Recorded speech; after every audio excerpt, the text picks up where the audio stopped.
Welcome student to Krishna Technical Pathshala. In the previous lecture, we study about design of a steel structure and we come to know that what is steel, what are carbon content and different things. From today, we going to start what are the different structural requirement. What are the different structural requirement of the steel design. In the previous section, we study about the different sections, that is I section, T section, channel section, angle section. From today, we came to know that what are the requirements of structural design steel. First we say that we have different sections, and in that section we came to know that a section is designed on the basis of overall depth and weight per meter length. But what are the different requirements? Its requirements say it should have adequate design strength. That is, if the section, that is I section, we say, then it should have adequate design strength. We say that I section is designated as 300 mm and 47.4 kilonewton per meter. Then the design strength of the I section, that is 30 kilonewton per meter, must be adequate. Okay. Next, it should have adequate stability and rigidity. Any section we are designing, it should have stability. It is not necessary that the structure we build today are not stable in the latter period. Okay? तो हम कह रहे हैं कि आपका जो section है, वो जो आपका स्ट्रक्चरल डिज़ाइन स्टील है, उसमें आपको स्टेबिलिटी आपको चाहिए, रिजिडिटी आपको चाहिए. अगर स्ट्रक्चर स्टेबल नहीं रहेगा, अगर स्ट्रक्चर आपका रिजिड नहीं रहेगा, तो वैसे स्ट्रक्चर का, वैसे सेक्शन का हमको कोई भी रिक्वायरमेंट नहीं है. स्ट्रक्चरल डिज़ाइन स्टील का यूज हम लोग आपको बार बार बता रहे हैं कि इसका यूज जो है हम लोग truss, bridge, factories, railway yards, इन सब जगहों पे हम लोग इसका यूज़ करते हैं. तो ये जो डिज़ाइन स्टील है, ये डिज़ाइन स्टील आपका रिजिड होना चाहिए. अगर ये फ्लेक्सिबल है तो क्या होगा? अगर हमारा फ्लेक्सिबल है तो लोड आने के कारण इसमें डिफॉर्मेशन आपको देखने को मिलेगा. पर अगर ये रिजिड है तो ये रिजिड के साथ क्या होगा? उसमें डिफॉर्मेशन होगा, पर आपका डिस्प्लेसमेंट जो होगा, रिजिड बॉडी डिस्प्लेसमेंट होगा. अगर कोई लोड इस तरीके से आता है जो इस स्ट्रक्चर को अफेक्ट करेगा, पर जो भी डिस्प्लेसमेंट होगा वो रिजिड बॉडी डिस्प्लेसमेंट होगा. साथ ही साथ ये स्ट्रक्चर जो है हमारा स्टेबल होना चाहिए. स्टेबल कहने का मतलब कि हमारा, अगर हम किसी पॉइंट पे बात करें, अगर हम किसी स्ट्रक्चर की बात करें, तो वो स्ट्रक्चर जो है हमारा डिटर्मिनेट हो, स्ट्रक्चर जो हो डिटर्मिनेट हो. और अगर डिटर्मिनेट नहीं होता है, अगर इनडिटर्मिनेट होता है, फिर भी जो है हमारे स्ट्रक्चर में स्टेबिलिटी होना चाहिए. आप जानते हैं डिटर्मिनेट और इनडिटर्मिनेट स्ट्रक्चर हम किसको कहते हैं? हम डिटर्मिनेट स्ट्रक्चर उसको बोलते हैं जिसमें हम लोग नंबर ऑफ अननोन्स को अपने number of static equilibrium condition से फाइंड आउट करते हैं. जब हमारा स्टील स्ट्रक्चर का डिज़ाइन होता है तो ये कोई नेसेसरी नहीं है कि हमारा जितना भी स्ट्रक्चर होगा वो डिटर्मिनेट ही होगा. हमारे पास ऐसा स्ट्रक्चर भी होगा वो जो इनडिटर्मिनेट होगा. जैसे अगर हम स्ट्रक्चर बना रहे होंगे और अगर वो हमारा फिक्स्ड बीम का होगा, फिक्स्ड बीम आपको पता है इनडिटर्मिनेट स्ट्रक्चर है. अगर हमारा कोई कॉलम है जो फिक्स्ड कॉलम है, वो भी क्या होगा? इनडिटर्मिनेट होगा. इनडिटर्मिनेसी की मतलब क्या होती है?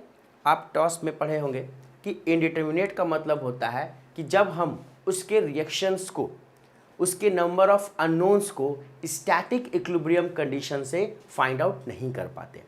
हमारे पास स्टैटिक इक्विलिब्रियम कंडीशन की जब हम बात करते हैं तो हम लोग बोलते हैं समेशन ऑफ एफ एक्स बराबर 0, समेशन ऑफ एफ वाई बराबर 0 एंड समेशन ऑफ मोमेंट बराबर 0. हमको कोई भी स्ट्रक्चर को अगर डिटर्मिनेट कहना है तो ये तीनों कंडीशन जो है उसको फॉलो करना चाहिए। पर अगर ऐसा नहीं होता है तो हमारा स्ट्रक्चर जो है वो इनडिटर्मिनेट हो जाता है। तो हम जब स्ट्रक्चर का डिज़ाइन करते हैं, स्ट्रक्चर का डिज़ाइन करने का मतलब क्या होता है, तो हम आपको स्टार्टिंग क्लास में बताए थे कि जो हमारा स्ट्रक्चर का डिज़ाइन होता है वो बेस्ड होता है कि उसके ऊपर लोड कितना आ रहा है, वो लोड का कैलकुलेशन कैसे होगा, और जो लोड आ रहा है वो हमारे स्ट्रक्चर को कितना अफेक्ट पहुंचा रहा है। ओके, ये लोड कोई ज़रूरी नहीं है कि हमारा एक्सटर्नल लोड ही होगा। हमारे टेम्परेचर वेरिएशन के कारण भी स्ट्रक्चर में बहुत तरह का चेंजिंग देखने को मिलता है। आप जब मॉस पढ़े होंगे तो उसमें टेम्परेचर स्ट्रेस के बारे में जाने होंगे कि जब टेम्परेचर हमारे बॉडी पे लगता है और अगर बॉडी मान लीजिए यहाँ पे फिक्स है और हम अगर इसको यहाँ पे हीट कर रहे होते हैं तो क्या होता है, इसमें यहाँ पे एक्सपेंशन होता है। इसके कारण भी यहाँ पे आपका एक स्ट्रेस का जनरेशन होता है। तो आपने स्ट्रक्चर में देखा है कि हमारा जो स्ट्रक्चर है वो अलग अलग क्राइटेरिया के कारण अलग अलग तरीके से हम लोग डिज़ाइन करते हैं। और जब हम लोग ओवरऑल स्ट्रक्चर की बात करते हैं, जब ओवरऑल स्ट्रक्चर में हम लोग हर एक पॉइंट को कंसिडर करते हैं, जब हम आने वाले स्लाइड में आपको हम डिफरेंट लोड्स का आपको बताएंगे कि हमारे पास लोड्स कैसे आता है और लोड जो आता है वो क्या क्या अफेक्ट करता है। ओके, तो हम बात कर रहे हैं यहाँ पे कि requirement of structural design steel. तो हमने कहा कि इसके पास एडिक्वेट स्ट्रेंथ होना चाहिए और साथ ही साथ ये आपका स्टेबल और रिजिड होना चाहिए। साथ ही साथ कोई भी स्ट्रक्चर बनाएंगे हम, ब्रिज हो, आपका डैम हो, ठीक है, आपका ट्रस मेंबर हो, आपका रेलवे का लाइंस हो, ये सारा का सारा स्ट्रक्चर ड्यूरेबल होना चाहिए। ड्यूरेबिलिटी का मतलब क्या होता है? ड्यूरेबिलिटी का मतलब होता है लॉन्गर लाइफ। लॉन्गर लाइफ, हमारा जो भी स्ट्रक्चर है उसको लॉन्गर लाइफ होना चाहिए। जैसे जो ब्रिज का डिज़ाइन होता है वो हम लोग बोलते हैं कि 100 ईयर्स के लिए, ब्रिज बोलते हैं कि हम लोग 100 ईयर्स के लिए इसको डिज़ाइन करते हैं। अब 100 ईयर के लिए डिज़ाइन करते हैं तो 100 साल के बाद, 100 ईयर्स के बाद ये होगा क्या? तो अगर ये स्ट्रक्चर अगर लॉन्ग टर्म के लिए अगर जा सकता है तो वहाँ पे डिफरेंट हम लोग टेस्ट करते हैं। वो टेस्ट करके पता करेंगे कि स्ट्रक्चर में अभी कितना कैपेसिटी बचा हुआ है, नहीं तो हम उसको डिसमेंटल करते हैं और डिसमेंटल करके नए स्ट्रक्चर को फिर से हम लोग कंस्ट्रक्ट करते हैं। ओके, साथ ही साथ अगर हम बात करें कि रिक्वायरमेंट क्या है, तो हमारा एक और रिक्वायरमेंट है जो कहता है कि हमारा स्ट्रक्चर जो होगा वो इकोनॉमिकल होगा। अगर हमारे पास ज़्यादा पैसा है तो हम जो है आपका सोना का घर बना सकते हैं, अपनी सोने की लंका बना सकते हैं, पर ऐसा नहीं है।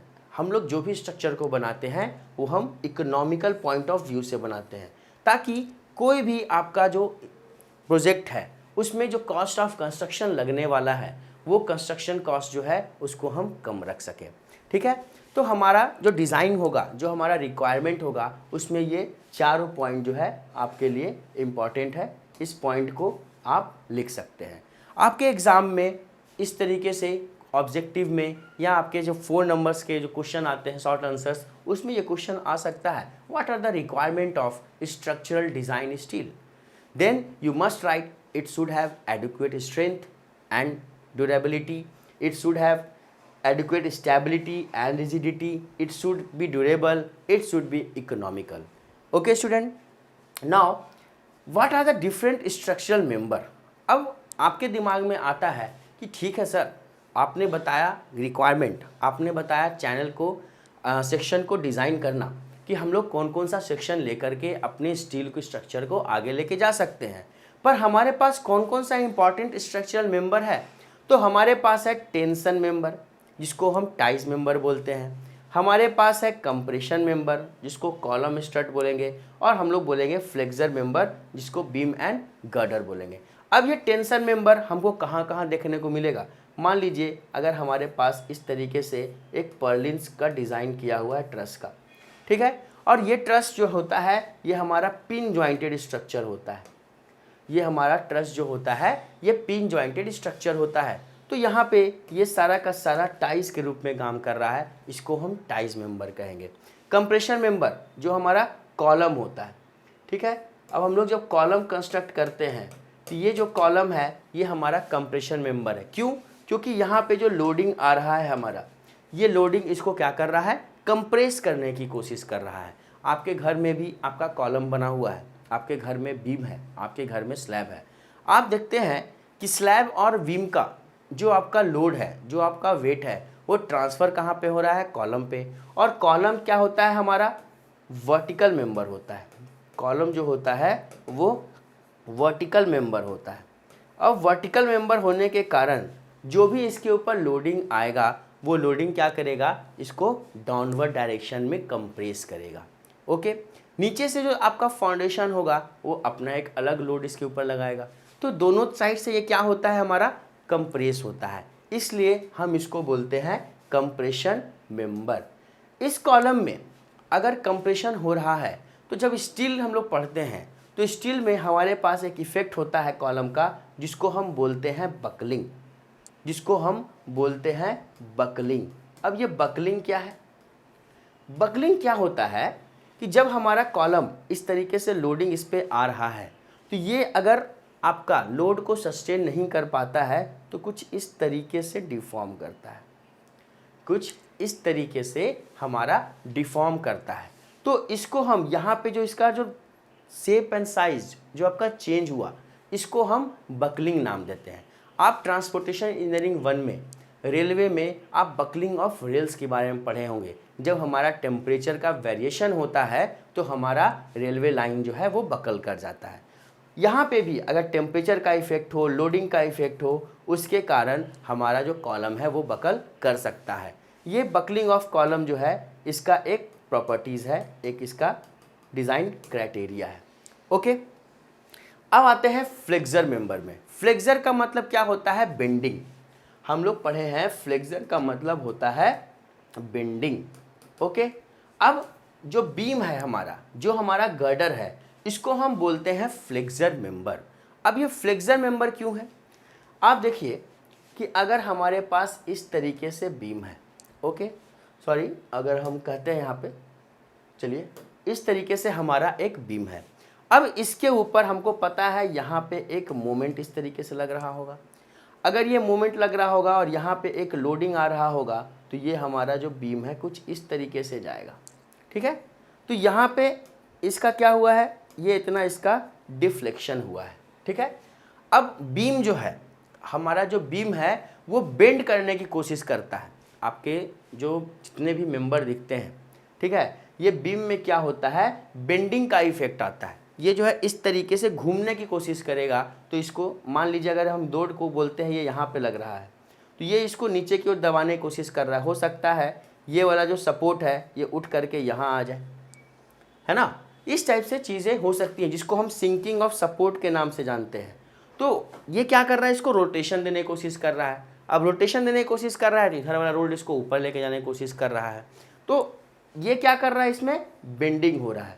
तो जो हमारा जो डिज़ाइन है, स्ट्रक्चरल मेंबर का जो डिज़ाइन है, जो स्ट्रक्चरल मेंबर इंपॉर्टेंट है, जो उसके बारे में हमको पढ़ना है, वो जो पढ़ना है वो यही पढ़ना है, बीम एंड गर्डर के बारे में। अब आपके दिमाग में एक पॉइंट आता होगा कि सर यहाँ पे आप बीम और कॉलम बोल रहे हैं, ये सॉरी बीम बोल रहे हैं और गर्डर बोल रहे हैं, और दोनों को आप बोल रहे हैं फ्लेक्सर मेंबर है। तो हम बीम किसको कहेंगे, हम गर्डर किसको कहेंगे? तो बीम हम बोलेंगे कि बीम जो है अप टू आपका 5 मीटर लेंथ जो होता वो आपका बीम कहलाता है, और 30 मीटर से ऊपर का जो लेंथ होता है, अब 30 मीटर से ऊपर का जो लेंथ होता है उसको हम गर्डर बोलते हैं। ठीक है, तो आपको डिफरेंट टाइप्स ऑफ गर्डर देखने को मिलता है। एक को हम बोलते हैं प्लेट गर्डर, एक कहलाता है आपका गैंट्री गर्डर, गैंट्री गर्डर। तो ये आपका गर्डर है, जो आपका लॉन्ग स्पैन का जो बीम कहलाता है, जो 30 मीटर के लेंथ से जिसका ज़्यादा होता है वो आपको गर्डर कहलाता है। इस गर्डर का यूज़ हम लोग जो है आपके स्टील सेक्शन में बहुत ज़्यादा करते हैं, जैसे आपका रेलवे ब्रिज, जैसे आपका रेलवे का ट्रस, इन सब जगहों पे हम लोग ये गर्डर यूज़ करते हैं। जहाँ पे आपको बाईपास दिखता है, फ्लाईओवर ब्रिज दिखता है, बाईपास ब्रिज बोलते हैं या फ्लाईओवर ब्रिज बोलते हैं, उसके ऊपर अगर स्टील का गर्डर है तो स्टील का अगर हमारा बीम बना हुआ है तो वो गर्डर के रूप में दिखेगा। ओके, तो ये सारी चीज़ें जो हैं आपके सामने हैं। हमको जो आपका जो सिलेबस है उसमें जो है आपको यही सब पढ़ना है कि टेंशन मेंबर में क्या होगा, कंप्रेशन मेंबर में क्या होगा, फ्लेक्सर मेंबर में क्या होगा, और इन सब का हमको डिज़ाइन करना है। डिज़ाइन करना है मतलब हमको लोड का कैलकुलेशन करना है, इसका आपका बताना है कि क्या डायमेंशन हम यूज़ करेंगे कि ये जो है अपना लोड को सस्टेन कर पाएगा। ओके, तो अभी तक हम लोग जो है पिछले 3-4 क्लासेस में ये देखे हैं कि हमारा स्टील क्या था, स्टील का रिक्वायरमेंट क्या था, आपका स्टील में आपका कौन कौन सा सेक्शन हम यूज़ कर रहे थे। ठीक है, अब हम लोग देखें कि इसका रिक्वायरमेंट क्या था और कौन कौन सा डिफरेंट स्ट्रक्चरल मेंबर हमारे पास अवेलेबल है। ओके, अब अगर बात की जाए कि ठीक है डिज़ाइन शुरू हुआ, डिज़ाइन ऑफ स्टील स्ट्रक्चर के बारे में हम बताए कि इसको हम कहते क्या हैं। हम बताए थे कि डिज़ाइन ऑफ स्टील स्ट्रक्चर में हमारा जो स्ट्रक्चर होता है वो कॉम्बिनेशन होता है बीम एंड कॉलम का, और बीम एंड कॉलम का जो स्ट्रक्चर होता है उसमें हम लोग बात करते हैं उसके स्टेबिलिटी की, जिसमें हम लोग इक्विलिब्रियम कंडीशन को फाइंड आउट करके उसके रिएक्शन को निकालते थे। और ये जो हमारा स्ट्रक्चर है ये किसी स्पेसिफिक पर्पस के लिए डिज़ाइन होता था, और वो स्पेसिफिक पर्पस क्या होता था, हमारा लोड को ट्रांसफ़र करना, जो कि डेड लोड और लाइव लोड या विंड लोड, अर्थक्वेक लोड, बहुत सारे लोड हैं, उसको ये ट्रांसफ़र करेगा। और इन सबके कॉम्बिनेशन को जो हम बोलते हैं वो बोलते हैं डिज़ाइन ऑफ स्टील स्ट्रक्चर।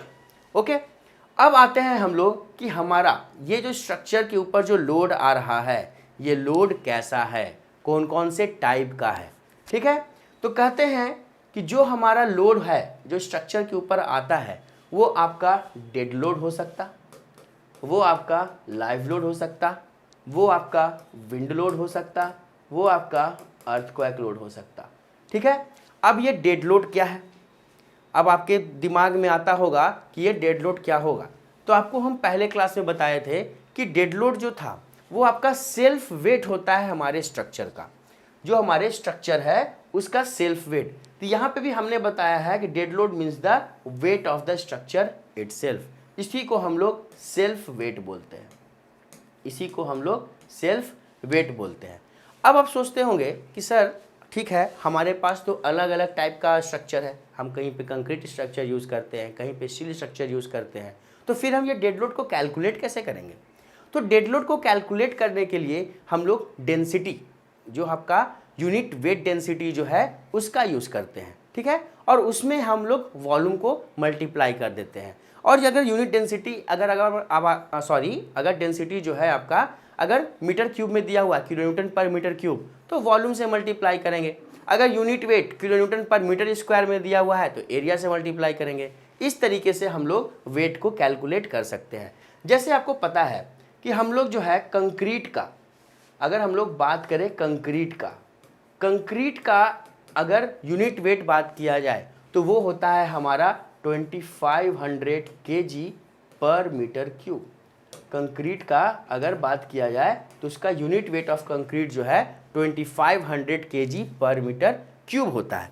यही सवाल अगर स्टील की जाए तो स्टील का कितना होता था, स्टील का हमने बताया था 7850 kg पर मीटर क्यूब, ये इसका यूनिट वेट है। ओके, अब ये इसका यूनिट वेट है। अब इसमें इसको अगर हमको कैलकुलेट करना है डेड लोड को तो हम क्या करेंगे, जो हमारा यूनिट वेट मटेरियल जो यूज हो रहा है उसके वॉल्यूम से हम मल्टीप्लाई कर देंगे, चाहे कंक्रीट में चाहे हम स्टील में, तो हमारा डेड लोड का कैलकुलेशन हो जाएगा। ये कंक्रीट में क्या है, ये आरसीसी के साथ है, रेनफोर्समेंट के साथ है। यहाँ पे अगर सिंपली कंक्रीट स्ट्रक्चर है तो वो जो हो जाता है हमारा पीसीसी में, वो जो है वो आपका है 2400 kg पर मीटर क्यूब। ये जो है आपका कंक्रीट रेनफोर्समेंट के साथ आपका होता है 2500 kg पर मीटर क्यूब।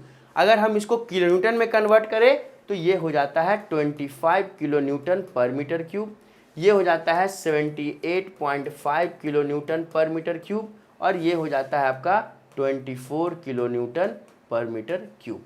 तो ये जो है हमारा डेड लोड का कैलकुलेशन है। ठीक है, अगर यही बात की जाए सीमेंट की तो सीमेंट का जो यूनिट वेट कितना होता है, तो आपने पढ़ा होगा जब आप कंक्रीट टेक्नोलॉजी पढ़ रहे थे उस समय सीमेंट का जो होता है वो होता है 1440 kg पर मीटर क्यूब। अब इससे जो है आप सबका जो है वेट कैलकुलेट कर सकते हैं। आपको तो कंक्रीट टेक्नोलॉजी भाई आप लोग अच्छा होगा, अच्छे जगह पे पढ़े होंगे आप लोग, तो उसमें जो आपको बताया होगा कि सीमेंट का जो वेट होता है एक बैग सीमेंट का वो कितना होता है, आप कमेंट बॉक्स में लिख करके बताइए, ठीक है। उसके बाद उसका वॉल्यूम बताइएगा कि एक बैग सीमेंट का वॉल्यूम जो है वो हमारा कितना होता है, ठीक है। ठीक है, आपने अगर लिख लिया है तो फिर मैं बता देता हूँ। सीमेंट का जो वेट होता है एक बैग सीमेंट का वो होता है हमारा 50 kg और जो वॉल्यूम होता है वो होता है हमारा 34.7 लीटर्स। ओके, इसको अगर आप कन्वर्ट कीजिएगा मीटर क्यूब में तो ये हो जाएगा 0.0347 मीटर क्यूब। ओके, तो ये आपका डेड लोड हुआ। डेड लोड क्या हुआ, जो स्ट्रक्चर का जो वेट है, खुद का जो वेट है वो आपका डेड लोड हुआ। जैसे हमारा जो वेट है अगर हम डेड हो गए तो हम बोलेंगे हम डेड लोड हैं। ओके, अब जैसे यहाँ पे हमारा जो क्लासरूम है, इस क्लासरूम में आपको बीम दिख रहा है, स्लैब दिख रहा है, कॉलम दिख रहा है, ठीक है। इन सब का जो अपना वेट है वो इसका डेड लोड है, ठीक है। इसके बाद अब जो आपका फ्लोर है, जिस फ्लोर पे आप रहते हैं वो आपका डेड लोड है। तो जो भी स्ट्रक्चर का हमारा वेट दिखता है, सेल्फ वेट दिखता है, वही आपको डेड लोड कहलाता है। तो कोई भी आपसे अगर सवाल करे, आने वाले समय में आपसे पूछा जाएगा what do you mean by dead load, तो आपको कहना है the self weight of the structure is called dead load. और पूछेगा एग्जाम्पल बताओ, तो एग्जाम्पल में क्या बोलेगा कि देखिए बीम है, बीम का जो अपना वेट है वो डेड लोड है, कॉलम है उसका जो वेट है वो उसका डेड लोड है, जो आपका स्लैब है उसका जो वेट है वो आपका डेड लोड है, ठीक है। अब डेड लोड के साथ साथ ऐसा नहीं है कि हमारे स्ट्रक्चर का सिर्फ सेल्फ वेट ही होता है, ये स्ट्रक्चर जो होता है डिफरेंट टाइप्स ऑफ लोड से घिरा हुआ होता है। अब ये लोड आता कैसे है, आता है हमारा लाइव लोड के रूप में और इम्पोज लोड के रूप में। अब लाइव लोड क्या है, जो अपना पोजीशन कंटिन्यूअस चेंज कर रहा है। जैसे हम यहाँ क्लासरूम में हम आपको पढ़ा रहे हैं तो हम लाइव लोड हैं, ठीक है, अभी हम डेड नहीं हुए, अभी हम लाइव है, ठीक है। तो हम लाइव हैं तो हम हो गए लाइव लोड। आप जो है अपने रूम में बैठे हुए हैं वो आपका हो गया लाइव लोड, आपके रूम में फर्नीचर जो है वो सारा लाइव लोड, ठीक है। मतलब ऐसा कोई भी स्ट्रक्चर, ऐसा कोई भी मटेरियल जो आपके ऊपर आता है, ठीक है, जो आता है और जिसका मैग्नीट्यूड और पोजीशन रह के वैरी करते रहता है, उसको हम बोलते हैं लाइव लोड। इसी में हमारा होता है इम्पोज लोड, ठीक है। अब इम्पोज लोड क्या होता है, जो हम लोग स्ट्रक्चर के ऊपर जो लोड इम्पोज होता है, जो स्ट्रक्चर के ऊपर लोड आ रहा होता है, उसी को हम लोग इम्पोज लोड बोलते हैं। ये लाइव लोड और इम्पोज लोड हमारा सेम है। इसके बाद आपको हम प्रीवियस क्लास में बताए थे कि हमारे पास एक और लोड होता है लाइव लोड का ही, उसको हम बोलते हैं सुपर इम्पोज लोड, जिसको हम अपने वॉल के साथ हैंग कर देते हैं, ठीक है। जो एक जगह पे फिक्स है, आज फिक्स है, हो सकता है आने वाले 2-3 साल बाद जो हम उसको उसके पोजीशन को चेंज कर दें, तो वो आपका सुपर इम्पोज लोड कहलाता है। जैसे यहाँ पे आपका जो फ्रेम दिख रहा है ये जो है आपका सुपर इम्पोज लोड है, ठीक है। ये जो आपका पैनल दिख रहा है यहाँ पे, ये आपका सुपर इम्पोज लोड है। अब आपके दिमाग में आता होगा सर आप लोड तो बता रहे हैं पर हम इसका डिटेल और कहाँ देखेंगे, तो आप इसका डिटेल देखिएगा IS 875 पार्ट 1 और पार्ट 2 में, ठीक है। डेड लोड का जो आपका स्पेसिफिकेशन है वो आपको मिलेगा IS 875 पार्ट 1 1987 और लाइव लोड का स्पेसिफिकेशन मिलेगा IS 875 पार्ट 2 1987। तो ये सारी की सारी चीज़ें जो हैं वो आपको वहाँ पे डिटेल में और दिया गया है।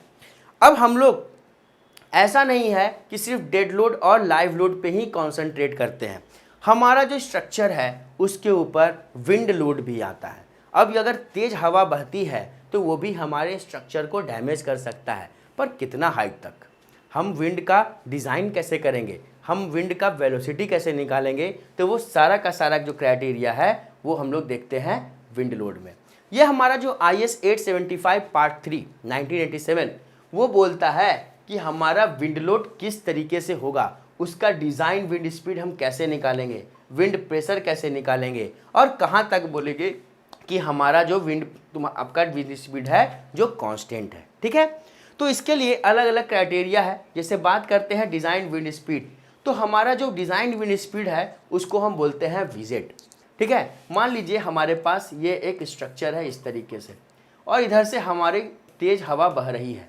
ठीक है, अब तेज़ हवा बह रही है तो हमारा जो डिज़ाइन विंड स्पीड, किसके लिए हम स्ट्रक्चर को डिज़ाइन कर रहे होंगे, ताकि ये स्ट्रक्चर जो है ड्यूरेबल हो, ये स्ट्रक्चर जो है स्टेबल हो, ये स्ट्रक्चर जो है रिजिड हो, इन सबको वो झेल पाए।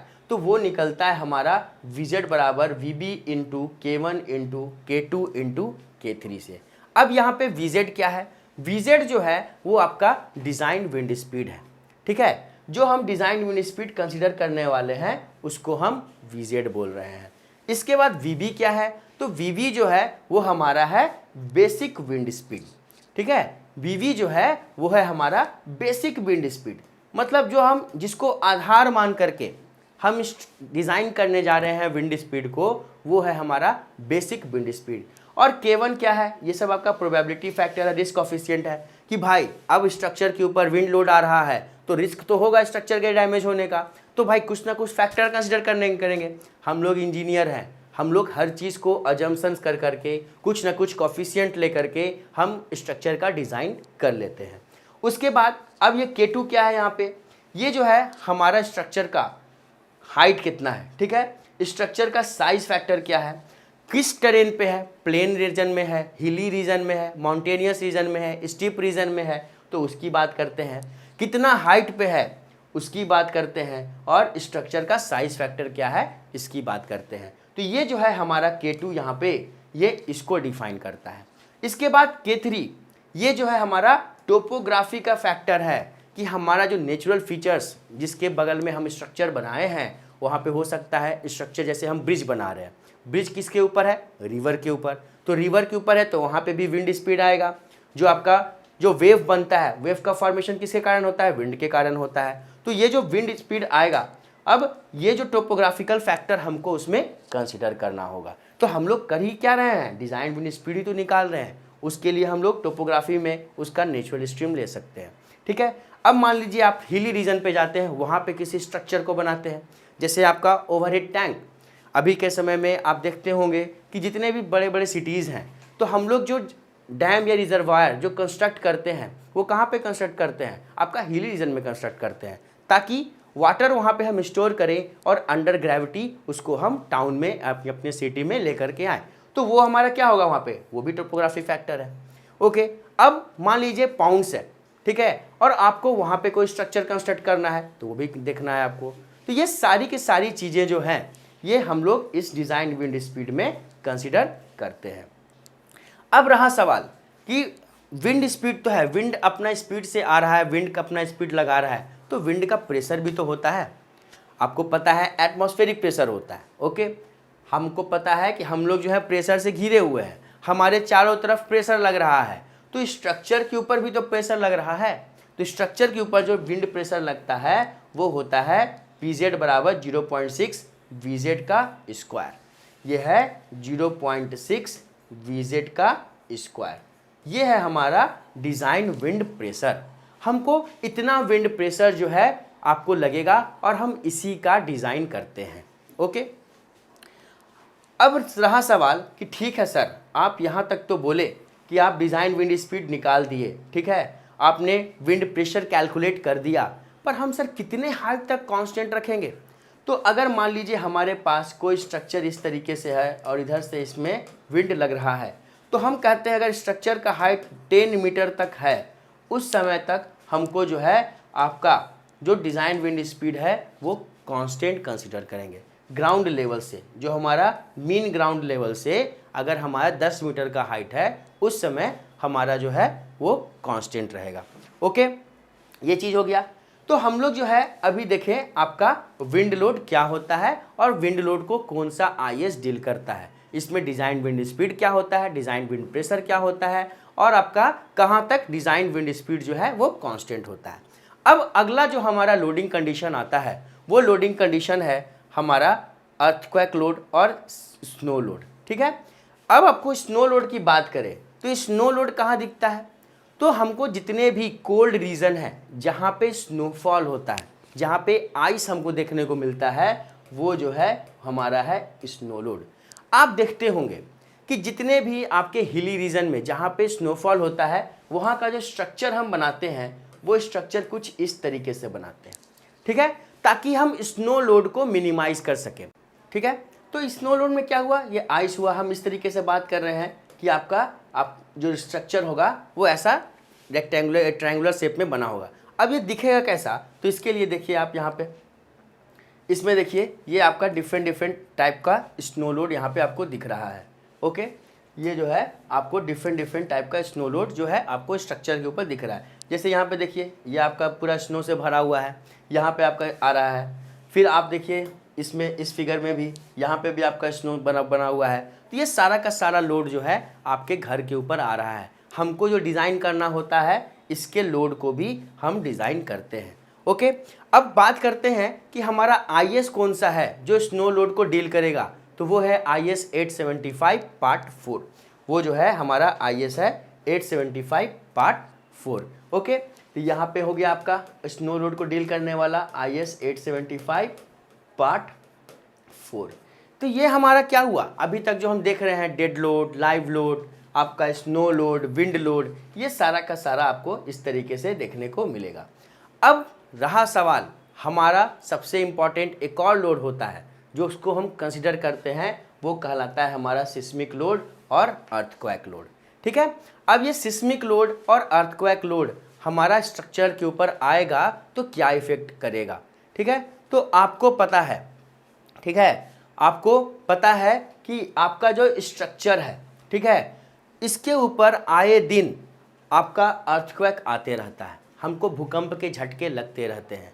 आपका जो आपका हिमालय रीजन है, हिमालय रीजन जो आपका सटा हुआ है, वहाँ पे क्या होता है कि हमारा जो एशिया प्लेट है वो आपका यूरोप के प्लेट से टकराते रहता है, ठीक है। और वो हर एक साल जो है आपका 1 सेंटीमीटर आपका वो ऊपर की ओर जा रहा है, जिसके कारण क्या हो रहा है कि हमारा अर्थक्वेक जो है वो फ्रिक्वेंट होना शुरू हो गया है। अब उस रीजन में अगर हमारा स्ट्रक्चर बनता है, उस रीजन में अगर हमारा स्ट्रक्चर बनता है तो उस स्ट्रक्चर के ऊपर हमको अर्थक्वेक लोड को भी कंसीडर करना होगा।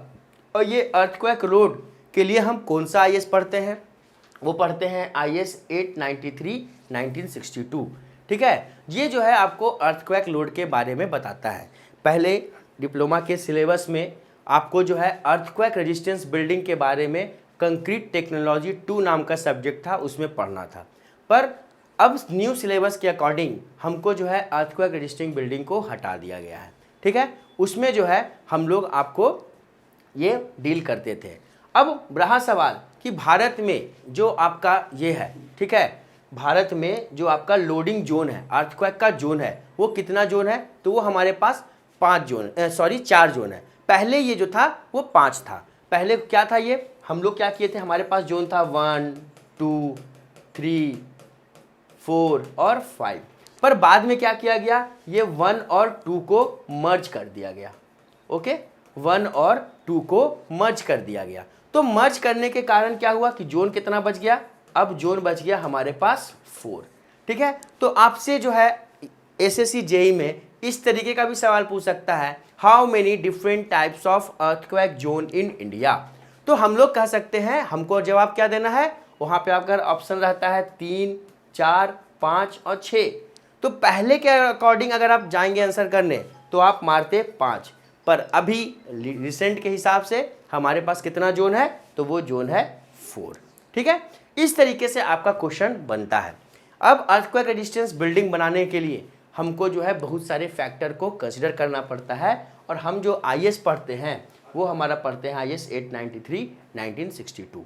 ओके, अब हमारे स्ट्रक्चर के ऊपर हम लोगों ने देखा कि हमारे पास लाइव लोड आया, डेड लोड आया, सिस्मिक लोड आया, स्नो लोड आया, विंड लोड आया।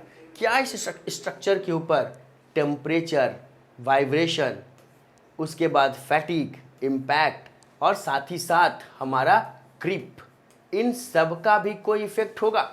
हाँ, बिल्कुल होगा। और ये सारा का सारा कौन डील करेगा, तो ये डील करेगा हमारा IS 875 पार्ट 5। ये डील करेगा आपका IS 875 पार्ट 5, ठीक है। अब ये क्या बोलता है, हमारा टेम्परेचर इफेक्ट जो है स्ट्रक्चर के ऊपर कैसे आता है, क्या होता है, हम इसके बारे में देखते हैं। ठीक है, तो कहता क्या है ये बोलता है कि जब हमारा टेम्परेचर इंक्रीज होता है या जब हमारा टेम्परेचर डिक्रीज होता है तो हमारे स्ट्रक्चर में हमारा जो स्ट्रक्चरल मेंबर है उसमें एक्सपेंशन और कॉन्ट्रैक्शन देखने को मिलता है। ठीक है, अब ये एक्सपेंशन और कॉन्ट्रैक्शन के कारण हमारे स्ट्रक्चर में स्ट्रेस का जनरेशन होता है, हमारे स्ट्रक्चर में स्ट्रेस का जनरेशन होता है। अब जब ये स्ट्रेस आता है तो ये स्ट्रक्चर में डिफॉर्मेशन लेकर के आता है। ठीक है, अब डिफॉर्मेशन आएगा मतलब स्ट्रक्चर को अब जो है उसके अकॉर्डिंग हम लोग डिज़ाइन करेंगे। ओके, उसके अकॉर्डिंग जो है हमको स्ट्रक्चर का डिज़ाइन करना है। तो हमारे लोडिंग क्राइटेरिया में, हमारा जो लोडिंग क्राइटेरिया है उसमें हम लोग इस टेम्परेचर इफेक्ट को भी देखते हैं। साथ ही साथ हमारे स्ट्रक्चर में वाइब्रेशन देखने को मिलता है। ठीक है, जो हमारा स्टील स्ट्रक्चर है उसमें जो है आपको आए दिन वाइब्रेशन देखने को मिलता है। हमको पता है कि हमारा जो स्ट्रक्चर होता है वो किसके ऊपर रेस्ट है, अर्थ के ऊपर। अर्थ में हमारा अर्थक्वेक भी आ रहा है। ठीक है, साथ ही साथ हमारे स्ट्रक्चर के ऊपर जब भी कोई हेवी लोड्स उसके बगल से पास करता है तो एक कंपन महसूस करता है, तो इस वाइब्रेशन के कारण भी हमारा स्ट्रक्चर डैमेज हो सकता है, तो हमको उसके हिसाब से भी डिज़ाइन करना होगा। आप जब रोड के किनारे मान लीजिए आपका घर है, ठीक है, या रेलवे लाइन के किनारे आपका अगर घर है, वहाँ पे जो मूविंग लोड आपसे पास करता है तो आप क्या फील करते हैं, आप वहाँ पे एक वाइब्रेशन फील करते हैं। ठीक है, आपको लगता है कि नीचे से धरती जो है आगे की ओर बढ़ रही है। तो ऐसा जब हम फील कर सकते हैं तो हमारा स्ट्रक्चर को तो हमने बनाया है, तो उस स्ट्रक्चर के ऊपर भी लोडिंग आएगा, उस स्ट्रक्चर के ऊपर भी ये इफेक्ट आएगा। तो ये जो वाइब्रेशन का इफेक्ट है हम उसको भी डिज़ाइन में कंसिडर करेंगे। और ये सारा कंसिडरेशन कहाँ मिलेगा हमको, IS 875 पार्ट 5 में। इसके बाद आता है फैटिक। फैटिक क्या होता है कि आपका रिवर्सल ऑफ स्ट्रेस होता है साइक्लिक लोडिंग के कारण। ठीक है, अब क्या है कि कंटिन्यूअस, जैसे हम कंटिन्यूअस पढ़ा रहे हैं, आप कंटिन्यूअस पढ़ रहे हैं, तो हम लोग क्या होंगे, थक जाएंगे। तो ये जो फटीग है ये है स्ट्रक्चर का थकना। ठीक है, जब स्ट्रक्चर के ऊपर कंटिन्यूअस लोड आ रहा है जा रहा है, आ रहा है जा रहा है, उसके कारण ये स्ट्रक्चर जो होता है डिट्रॉइट करने लगता है। ठीक है, उसके कारण स्ट्रक्चर में डिट्रॉइशन देखने को मिलता है। तो हम ये फटीग में आपका यही बात करते हैं, साइक्लिक लोडिंग के कारण, साइक्लिक लोडिंग के कारण हमारे स्ट्रक्चर में जो आपको चेंजेस मिलेगा, जो आपका चेंजिंग मिलेगा वो कहलाता है फटीग। ठीक है, इसमें हम लोग रेंडरेंस लिमिट की बात करते हैं कि ठीक है, एक तो ऐसा समय होगा जिसमें जो है वो आकर के कांस्टेंट होगा, तो वो आपका कहलाता है रेंडरेंस लिमिट। ये आप जो है मॉस में पढ़े होंगे, रेंडरेंस लिमिट। ठीक है, मॉस में जब आप स्ट्रेस स्ट्रेन कर्व पढ़े होंगे उसमें ये आपको दिखा होगा। इसके बाद आता है इम्पैक्ट लोड। अब अचानक से, जैसे यहाँ पे मान लीजिए ये स्ट्रक्चर है, इसके ऊपर अचानक से हम अगर इसको ड्रॉप करते हैं तो ये जो ड्रॉपिंग है ये आपका इम्पैक्ट कहलाता है। तो जब आपका स्ट्रक्चर के ऊपर इम्पैक्ट लोड आता है तो स्ट्रक्चर उसको सह पाएगा कि नहीं सह पाएगा, हमको उसका भी डिज़ाइन करना है। ठीक है, तो ये इम्पैक्ट लोड के बारे में आप पढ़े होंगे, इसके कारण एनर्जी का डेवलपमेंट होता है। ठीक है, और वो एनर्जी क्या होता है, हमारा स्ट्रेन एनर्जी होता है। जब इम्पैक्ट लोड आता है तो क्या होता है, बॉडी में एनर्जी अब्जॉर्व होता है, और वो एनर्जी जो अब्जॉर्व होता है उसके कारण साथ ही साथ हमको क्या मिलता है, एक स्ट्रेन मिलता है, मतलब एक डिफॉर्मेशन मिलता है। तो हम उस डिफॉर्मेशन का एनालिसिस जो है वो आपको इम्पैक्ट लोड आने के कारण होगा, हमको वो करना होगा। मॉस में आप स्ट्रेन एनर्जी नाम का एक चैप्टर पढ़े होंगे। ठीक है, उसमें जो है आपको स्ट्रेन एनर्जी जो आता है वो 3 टाइप से आता है। एक था ग्रेजुअली अप्लाइड लोड, एक था आपका सडन लोड, और एक था आपका इम्पैक्ट लोड। तो ये इम्पैक्ट लोड वही है जो अचानक से आपका इम्पैक्ट हो रहा है किसी बॉडी पे। अब अचानक से अगर हम बेंच पे एक झटका देते हैं तो वो उसका इम्पैक्ट है। स्ट्रक्चर के ऊपर, जब हम लोग स्टील स्ट्रक्चर की बात कर रहे हैं, अचानक से कोई ऐसा लोडिंग आकर के आपको दिखता है तो वो इम्पैक्ट है। जैसे एक कहावत है कि जिसके घर शीशे के होते हैं उसके घर में पत्थर नहीं मारना चाहिए। अब वो जो पत्थर आता है अचानक से, वही आपका इम्पैक्ट लोड है। तो आप इस तरीके से भी समझ सकते हैं। ठीक है, तो ये हो गई आपकी लोडिंग की क्राइटेरिया और लोडिंग का कंडीशन। उसके बाद आपका एक और जो लोड है वो है आपका क्रिप। क्रिप क्या है? ये एक प्रॉपर्टी भी है और ये लोडिंग क्राइटेरिया में हम लोग इसको कंसिडर भी करते हैं। जब हमारे बॉडी के ऊपर, जब हमारे स्ट्रक्चर के ऊपर सस्टेन्ड लोड लगता है, ठीक है, तो वो बॉडी क्या होता है? कंटिन्यूअस डिफॉर्मेशन में जाता है। और जब ये कंटिन्यूअस डिफॉर्मेशन में जाएगा तो हमको उस समय इसका भी एनालिसिस करना होता है। क्रिप ऑफ द रेल्स, आपने एक टर्म पढ़ा था ट्रांसपोर्टेशन इंजीनियरिंग में, यहीं पे आपका क्रिप ऑफ द स्ट्रक्चर भी देखने को मिलेगा। तो ये क्रिप क्या है? सस्टेन लोडिंग के कारण डिफॉर्मेशन, सस्टेन लोडिंग के कारण हमारा डिफॉर्मेशन, जब हमारा सस्टेन लोडिंग आ रहा है उसके कारण हमको जो डिफॉर्मेशन मिलेगा वो कहलाएगा क्रिप। सस्टेन्ड लोडिंग जब हमारे स्ट्रक्चर के ऊपर आता है तो हम उसको कहते हैं क्रिप। और ये जो सस्टेन लोडिंग होता है ये हमारा डेड लोड हो सकता है। ठीक है, ये हमारा डेड लोड होगा, मतलब कंटिन्यूअस वो लोड से आपका भरा हुआ है। ठीक है, वो लोड जो है उसके ऊपर कंटिन्यूअस है। जैसे आप बात कीजिए रेलवे लाइंस की, जो आपका रेलवे लाइंस होता है उस पर क्या होता है? साइक्लिक मूवमेंट कंटिन्यूअस चलता है। आपका जो रेल्स है, रेलवे का व्हील है, वो कंटिन्यूअस उस पर जा रहा है ना, तो वहाँ पे इसको हमको क्रिप देखने को मिलता है। ठीक है, तो जो भी सस्टेन लोडिंग है, जो भी आपका कंटिन्यूअस लोडिंग है, उसके कारण जो प्रॉपर्टी है वो आपका कहलाएगा क्रिप। तो अभी तक हम लोग जो है देखे हैं टाइप्स ऑफ लोड के बारे में, ठीक है, रिक्वायरमेंट के बारे में, ठीक है, और हमने देखा कि हमारा कौन कौन सा डिफरेंट स्ट्रक्चरल मेंबर था। ठीक है, तो आज के क्लास में हम आपका यहीं तक रोकते हैं। इसके बाद नेक्स्ट आने वाले क्लास में हम लोग जो है आपको आगे डिफाइन करेंगे। साथ ही साथ आपको जो जितनी भी चीज़ें मैं यहाँ बताया हूँ ये सारी चीज़ आपको नोट्स में मिल जाएगा। इसका सारा डिफिनेशन आपको नोट्स में प्रोवाइड कर दिया जाएगा। आने वाले क्लास में हम जो है इसके आगे कंटिन्यू करेंगे कि हमारा जो मेंबर का डिज़ाइन होता है वो किस बेसिस पे होता है। ठीक है, हमारा जो मेंबर पढ़ रहे हैं वो ओल्ड मेथड से डिज़ाइन करेंगे या न्यू मेथड से डिज़ाइन करेंगे। आपके सिलेबस के अकॉर्डिंग हम लोग जो है वर्किंग स्ट्रेस मेथड का यूज़ करेंगे और उसमें देखेंगे कि हमारा मेंबर क्या है। हम लोग जो है आज का क्लास आपको यहीं पे आपको रोकते हैं। आने वाले क्लास में हम लोग